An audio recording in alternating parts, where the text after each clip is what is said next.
Hii ni Dira ya Dunia kutoka idhaa ya Kiswahili ya BBC. Mimi ni Roncliffe Odit. Taarifa yetu kuu siku huu: amri ya kutotoka nje usiku jijini Dar es Salaam yaondolewa, huku familia za watu waliofariki au kupotea wakati wa maandamano wiki jana nchini humo zikiwatafuta wapendwa wao.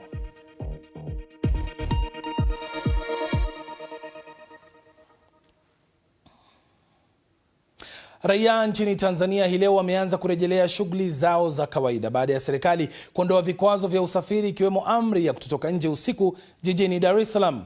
Aidha, huduma za intaneti zimerejeshwa, japo bado kuna changamoto za upatikanaji wa mtandao katika baadhi ya maeneo. Haya yote yaliwekwa kufuatia maandamano yaliyozuka Jumatano wiki iliyopita, wakati taifa hilo likishiriki uchaguzi mkuu ambao Rais Samia Suluhu Hassan alitangazwa mshindi kwa karibia 98% ya kura na kuapishwa. Lakini hayo yakiendelea, familia nyingi zinawatafuta wapendwa wao ambao hawajaonekana tangu vurugu za siku ya uchaguzi. Tumezungumza na mkazi mmoja wa Dar es Salaam ambaye kwa sasa anaomboleza kuuawa kwa jamaa wake wawili, huku wengine wawili wakipigwa risasi na mmoja mpaka sasa hajulikani alipo. Tumebana jina lake kwa sababu za kiusalama.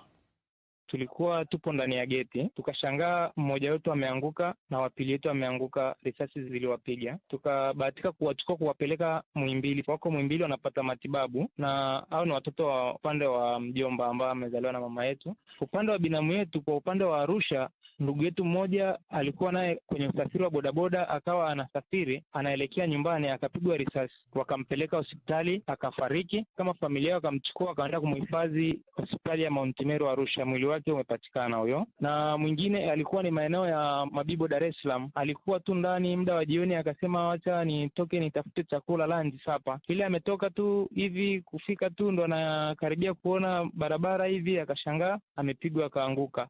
Hamna mtu aliweza kumchukua kwa sababu ya zile taharuki za kukimbia huku na kule. Mwili wake umechukuliwa na gari la serikali na mpaka sasa hivi hatujui alipo. Tuzungumzie wale ambao mlikuwa mmeketi pamoja, walikuwa na majeruhi kiasi gani? Wao tuliwapeleka katika hospitali ya Muhimbili. Ndio, huyo mwingine hajafungwa antena mpaka sasa hivi. Huyo mwingine ameshafungwa, yule alipigwa ya mkono ameshafungwa antena. Huyo mwingine bado anaendelea na matibabu, alivunjika paja. Na hatimaye hapo maeneo ya Mkwajuni walikufa watu ambao ni zaidi ya 10, na zingine nao kilipu kama za watu wa 3 nilibahatika kuwachukua kwa mbali. Walipigwa risasi hapo muda wa saa 10 jioni, na muda huo kulikuwa hamna maandamano, maaskari walikuwa wanapita na kupiga risasi ovyo. Na tunapozungumza kwa sasa, wale ambao unadai kwamba walipigwa risasi na mkawapeleka Muhimbili, wapo Muhimbili, bado hajaruhusiwa kutoka. Huyo mmoja anaweza akaruhusiwa kutoka leo, ule wa mkono ameshafungwa antena na vidonda shafungwa. Yule mwingine bado, ule wa paja hajaweza kufungwa antena na anasubiria matibabu. Na je, mmeruhusiwa kukutana nao wakiwa hospitalini?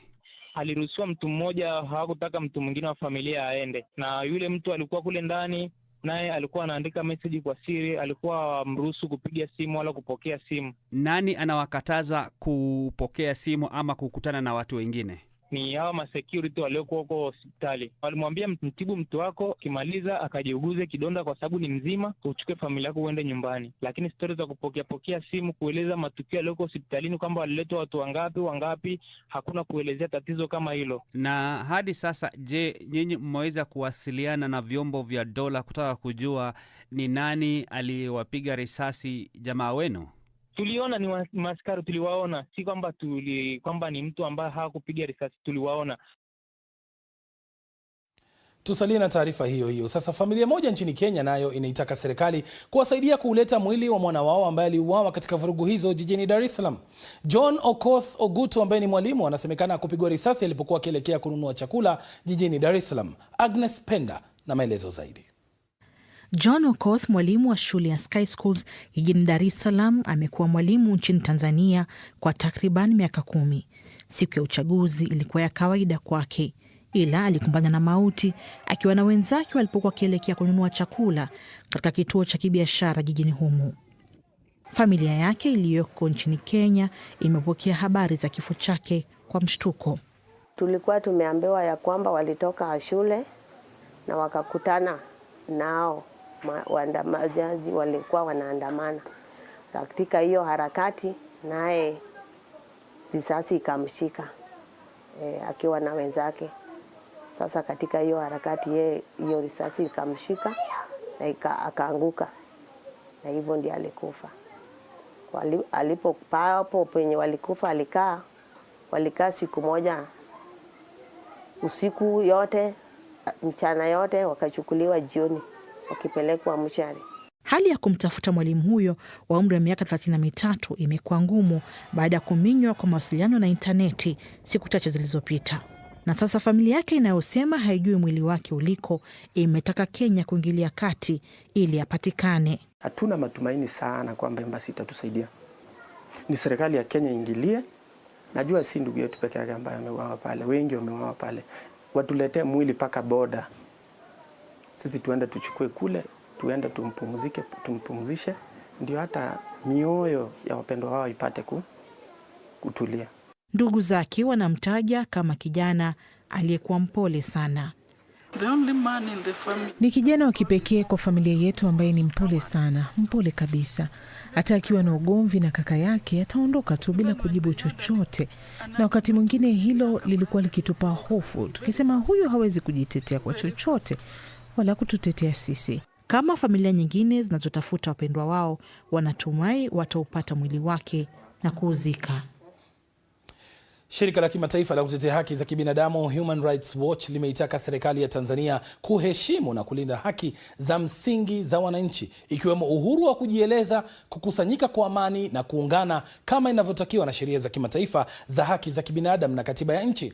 Nalo shirika la Amnesty International limetoa wito wa kuachiliwa mara moja na bila masharti yoyote kwa Watanzania wote waliokamatwa kwa kushiriki maandamano siku ya uchaguzi. Awali mwandishi wa BBC Phyllis Mote alizungumza kwa njia ya simu na Sikula Oniala ambaye ni mtafiti wa Amnesty International.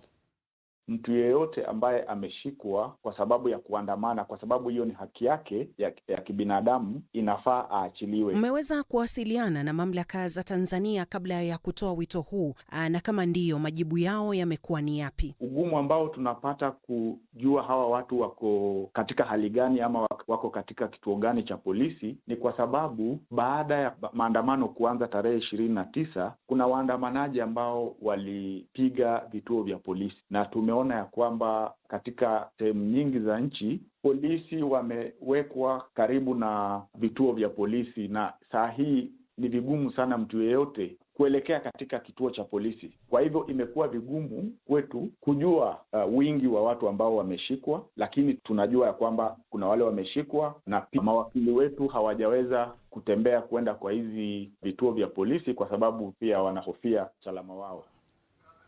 Hadi kufikia sasa serikali ya Tanzania haijatoa majibu ya madai haya moja kwa moja na BBC inaendelea kufuatilia. Hata hivyo, awali waziri wa mambo ya kigeni Mahmoud Thabit Kombo aliambia BBC kuwa serikali haiwezi kuthibitisha idadi rasmi na itafanya hivyo uchunguzi ukikamilika. Wakati hayo yakijiri, mkuu wa mkoa wa Dar es Salaam Albert Chalamila ametangaza kusitishwa kwa muda kwa usafiri wa mabasi ya mwendo kasi mjini Dar es Salaam. Hii ni kutokana na uharibifu uliosababishwa na waandamanaji. Kabla ya uchaguzi kulikuwa na malalamiko ya abiria kuhusu mabasi hayo kujaa kupita kiasi na kuchelewa. Na sasa wakazi wa maeneo kadhaa watalazimika kutafuta usafiri mbadala. Vituo vingi vya mwendo kasi vimeharibiwa.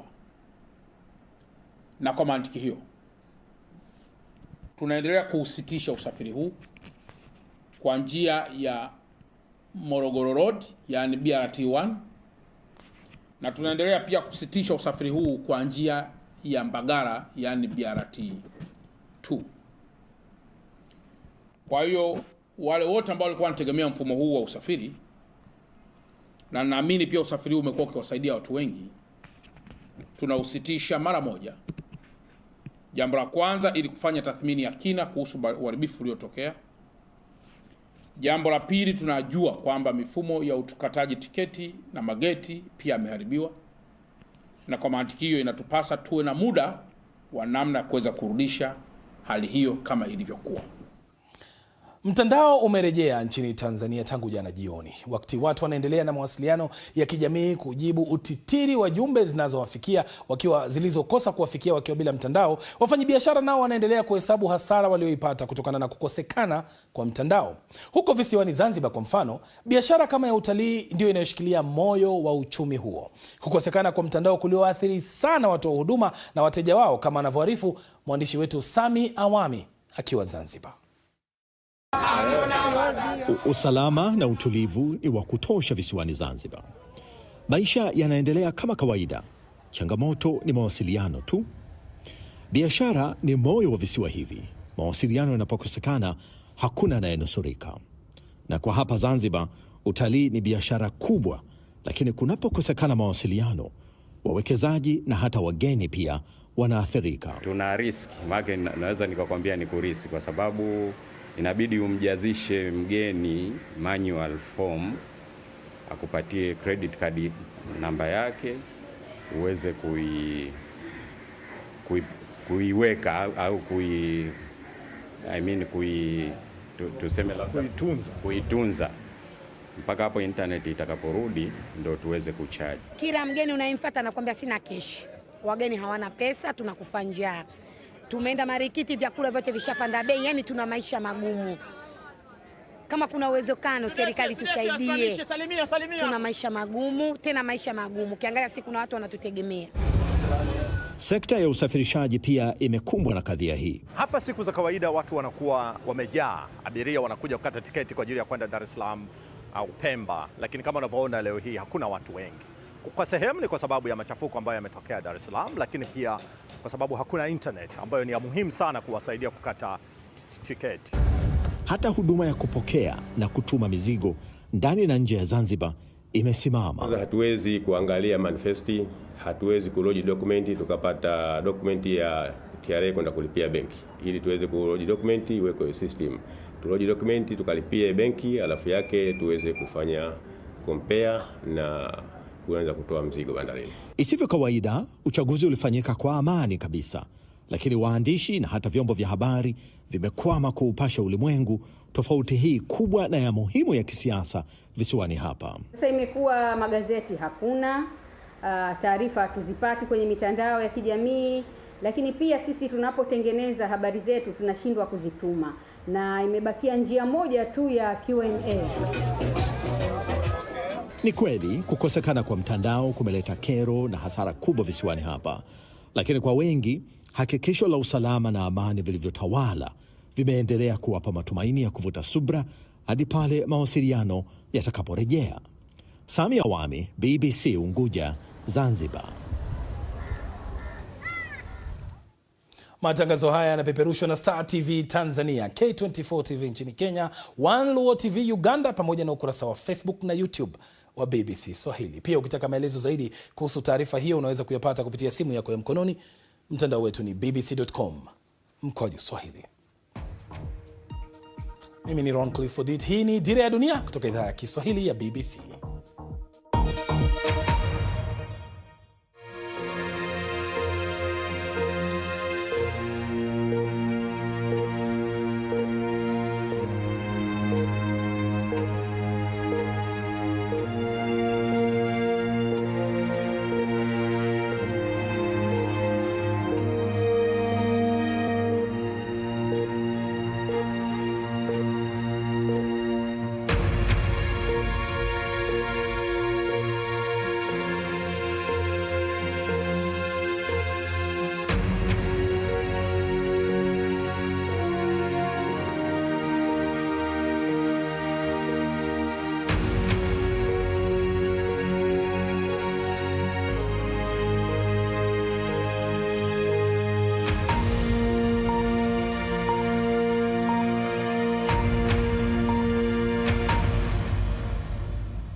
Karibu tena, hii ni Dira ya Dunia kutoka idhaa ya Kiswahili ya BBC. Mimi ni Roncliffe Odit. Sasa kamati ya uhusiano wa masuala ya kigeni ya bunge la seneti la Marekani imeelezea wasiwasi kuhusu hali ya kisiasa na usalama nchini Tanzania. Kupitia ukurasa wake wa X, kamati hiyo imeandika, na hapa na nukuu: chama tawala cha Tanzania kimeweka hatarini usalama wa wananchi wake na watalii, mwisho wa nukuu. Seneta wa Marekani Jean Shaheen ametoa wito wa uhusiano kati ya Marekani na Tanzania kutazama upya. Haya yanajiri siku moja tu baada ya ubalozi wa Marekani kuongeza kiwango cha tahadhari ya usafiri kuelekea Tanzania kutoka kiwango cha 2 hadi cha 3, kiwango ambacho kinawashauri raia kuepuka safari zisizo za lazima kwenda nchini humo. Kwa upande wake, Rais wa Tanzania Samia Suluhu Hassan amesema taifa lake halitakubali maagizo yote yanayotolewa kutoka nje. Sasa yote haya yanamaanisha nini kwa taifa hilo? Tuungane sasa na Dr. Edgar Githua, ni mchambuzi huyo masuala ya kidiplomasia, kutupatia tathmini ya kina. Dr. Githua, amri ya kutotoka nje usiku Dar es Salaam imefutiliwa mbali, lakini tumeona Marekani na Uingereza bado zimewatahadharisha raia wao kuhusu kuingia Tanzania kama si lazima. Hii inamaanisha nini? Inamaanisha, asante kwa mwaliko wako, inamaanisha kuwa Amerika na Uingereza hawana imani na serikali ya Tanzania kuwa itaweza kuwalinda Waamerikani ama Waingereza, watalii, hata kuwalinda watu wowote. Kwa hivyo ni kumaanisha kuwa tahadhari kubwa ni kuwa hata watalii pia wataweza kuwepa kwenda Tanzania, na Tanzania itapata mpigo mkubwa wa kibiashara. Tumemsikia seneta wa Marekani pia pale akitaja kwamba ni kamati ya bunge ya seneti ya Marekani wanasema Marekani inapaswa kuangalia upya uhusiano wake na Tanzania. Hii itakuwa na athari gani iwapo kweli wataketi kuanza kuiangalia upya? Athari ni kubwa kwa sababu kitu cha kwanza, Amerika wako na ushawishi mkubwa. Wataambia bara la Europa na wataambia vikundi kama World Bank, IMF wasiwapatie mikopo. Kisha uhusiano ukizoroteka pia, hata Amerika juzi, kumbuka, wamekuwa wakiangalia mambo kuhusu kule Nigeria. Wakimalizana na mambo ya Nigeria, jicho lao wataangazia nchi ya Tanzania, na Tanzania watajipata wakiwa mahali pagumu. Naam. Tuangalie kidogo swala lingine hapa. Jumuiya ya maendeleo ya kusini mwa Afrika SADC imetaja wazi kwamba uchaguzi huu wa Tanzania haukukidhi viwango vya jumuiya hiyo. Na hii inaiweka wapi Tanzania ambayo imeegemea sana SADC kuliko hata jumuiya ya Afrika Mashariki? Ni pigo kubwa kwa taifa la Tanzania kwa sababu kumbuka, wameegemea upande wa SADC sana. Kwa hivyo utakuta hata ile heshima Tanzania itapata katika kikundi cha SADC hawataheshimiwa. Watakuta hata biashara zao na nchi zingine kule SADC zitazoroteka. Kwa hivyo Tanzania inajikuta kuwa imekabidhiwa na shida nyingi ndani na nje. Mataifa yatakuwa yakinyoshea kidole na watajipata wakiwa mahali pabaya. Yote haya yakiendelea, Rais wa Tanzania amenyoshea kidole tayari mataifa nje kwa kutaja kwamba maandamano yalipangwa na kutekelezwa na raia wa kigeni. Hii ina athari gani kwa uhusiano wake na mataifa jirani? Kumaanisha pia anaharibu uhusiano wake kwanza na bara la Afrika Mashariki, haswa taifa kama Kenya, kwa maana akisema watu kutoka nje, sana sana Kenya ndio inayotajwa pale, kwa sababu kumbuka Kenya tumekuwa na maandamano hapa, na hata ametoa hotuba akisema kuwa kuna watu ambao wamedhibitiwa upande wa Kenya wasilete tabia zao mbaya upande wa Tanzania. Atakuta kuwa uhusiano wake na bara la Afrika. Lakini ujue Samia hajaitaja Kenya, amesema si lazima itaje. Unajua tunasoma pale katikati, watu wanajua ni nani anaongea. Hakuna maandamano Uganda, hakuna maandamano Rwanda, ni Kenya. Kwa hivyo kidole chake amekinyoshea Kenya, na pale kutakuwa na shida. Hayo ni maoni yako ambayo yanaweza kukabiliwa vilivyo. Lakini tuzungumzie swala lingine kidogo. Matukio haya ambayo yamefanyika katika siku za hivi karibuni ni matukio ambayo kwa muda mrefu hayajashuhudiwa nchini Tanzania. Interneti imezimwa, mawasiliano yamefungwa kabisa, taifa lile limejipata limefungwa kabisa kwa siku 6.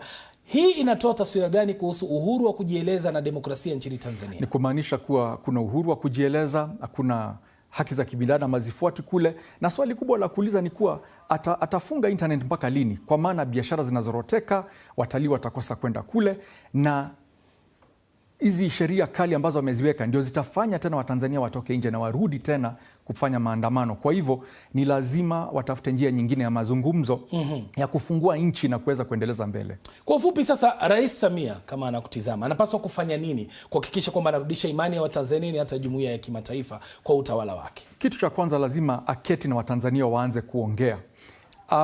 Watu kama Tundu Lissu na Heche waketi chini, awaachilie kwanza, angalia mambo yao, na wajaribu kuangalia ni vipi watarudisha ule utu katika demokrasia yao kama Tanzania. Kwa maana akikosa imani, watu wa Tanzania wakikosa imani na yeye, hata kutawala kwake mhula huu wa pili utakuwa mgumu sana. Shukran sana Dr. Githua kwa tathmini hiyo ya kina. Hii ni Dira ya Dunia kutoka idhaa ya Kiswahili ya BBC. Tutakaporejea, uongozi wa kijeshi nchini Sudan wakutana kujadili hali ya kiusalama huko El Fasher baada ya mji huo kutekwa na RSF.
Karibu tena, hii ni Dira ya Dunia kutoka idhaa ya Kiswahili ya BBC. Mimi ni Roncliffe Odit.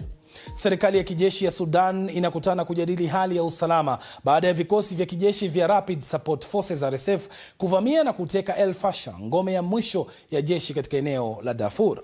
Mkutano huo unaoongozwa na kamanda wa jeshi Jenerali Abdel Fattah al-Burhan unajiri wakati mahakama ya kimataifa ya jinai ICC ikionya kwamba uhalifu unaoripotiwa huko El Fasher unaweza kuwa maovu ya kivita na uhalifu dhidi ya binadamu.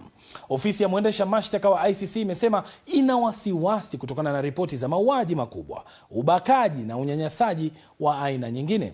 Kiongozi wa RSF Mohamed Hamdan Dagalo amekiri kwamba baadhi ya uhalifu ulitekelezwa na majeshi yake na kuahidi kufanya uchunguzi. Maelfu ya watu walioondoka El Fasher wanawasili katika miji ya karibu na eneo hilo katika siku za hivi karibuni na wamekuwa na haya ya kusema kuhusu hali huko. Hali ilikuwa ngumu sana. Hakukuwa na chakula, hakuna usafiri na ilikuwa ngumu hata kutoka nyumbani kutafuta maji au chakula. Kwangu, jeraha hili lilitokea nilipotoka nyumbani na kontena yangu ya maji ili kuchota maji kutoka kwa pampu ya maji. Kwa bahati mbaya, risasi ilinipiga na mifupa yangu ikavunjika.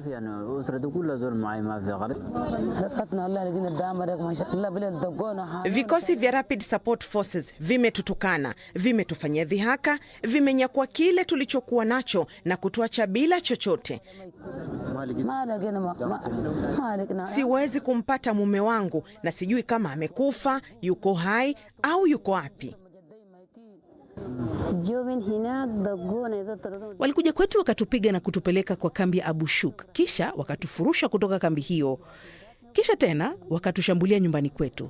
Nilijificha shimoni na nilipotoka nje ya shimo nilipigwa na kombora na nikapata majeraha kwa mguu.